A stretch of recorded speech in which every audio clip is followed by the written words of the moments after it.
10 years ago, my life changed, and it changed in a split second.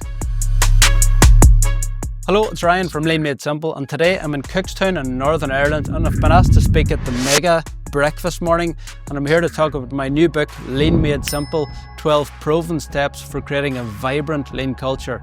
I'm really excited to spread the message of lean to even more people.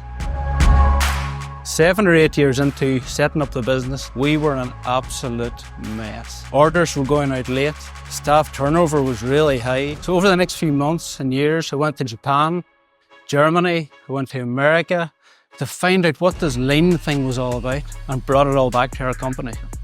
It's typically seen as a very complicated, theoretical business philosophy. So I decided there and then that for lean to take root in our organisation, for lean to really work, we needed to make it simple. The importance of lean to our manufacturing community cannot be overstated. In fact, it's essential, especially now that business has taken a small downturn.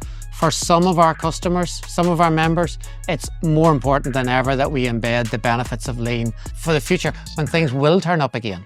I think it's crucial. It's something that we have looked at, but not in great depth. But after listening to yourself today, I think it's something we're going to have to push on with. So the key thing that everybody here learned today was that lean need not be complex. It's about engaging your staff. It's about engaging culturally within your business for that continuous improvement. It's just about using local language that people understand and empowering those people to make those changes.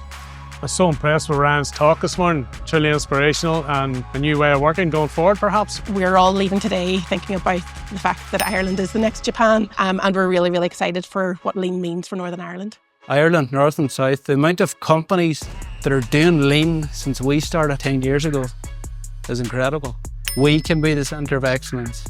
We can be the world-class example of how operational excellence is done. And potentially there's people in this room that can help to achieve that.